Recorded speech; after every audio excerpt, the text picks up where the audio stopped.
The History of Women's Rights, Part 1.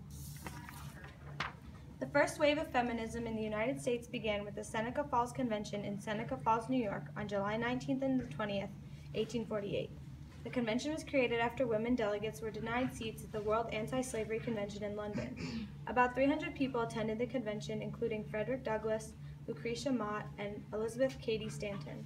At the Seneca Falls Convention, Stanton read a Declaration of Sentiments, which put women in the Declaration of Independence.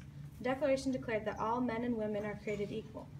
One resolution demanded women's suffrage, which shocked fellow feminists.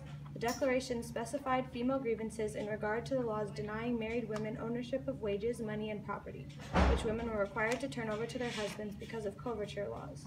It also noted women's lack of access to education and professional careers. Amid scorn from the press, the Seneca Falls meeting launched the modern women's rights movement.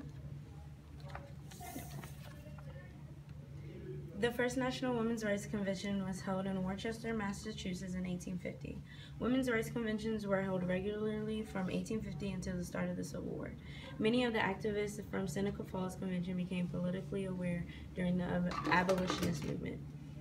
The movement reorganized after the Civil War, gaining experienced campaigners, many of whom had worked for the prohibition in the Women's Christian Temperance Union. By the end of the 19th century, only a few Western states had granted women full voting rights, but women were gradually being admitted to colleges, and some states, beginning with the Mississippi in 1839, were even permitting wives to own property after marriage and obtain rights in child custody.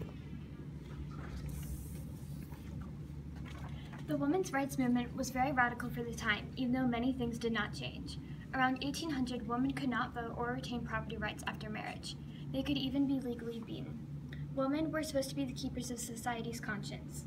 Men gave them the responsibility of Republican motherhood. This was the responsibility of women to teach the young how to be good and productive citizens. Women were expected to take care of the house and children. After the women's rights movement started to gain momentum, courts began to look more favorably on women's claims to property and their petitions for divorce. A greater amount of women started working outside the home for wages. Women were still oppressed, but they had a greater role in the public sphere. They participated in other movements too, such as temperance and abolition. Those who participated in the women's rights movement were known as Susie B's, after Susan B. Anthony. She was a strong feminist voice for women's rights. The cult of domesticity was known as the cult of true womanhood, which was started in the 19th century. It was designed for wives and daughters of men who made up the upper and middle class power structure of America. They believed that women should stay at home and not work outside of their womanly duties. Their main principles were that women should be more religious than men, pure in heart, mind, and body, submissive to their husbands, and stay at home to tend to family and house duties. Arguments of biological inferiority hindered women's opportunities for jobs, education, and voicing opinions. Industrialization took jobs that women had done in the home, which pushed them to go out and join various reforms as prompted by clergymen.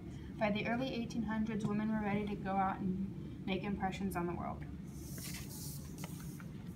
In the 1830s, women were joining labor movements to improve working conditions and pay. The Female Labor Reform Association in 1844 was a failure, but one of the nation's most significant female movements.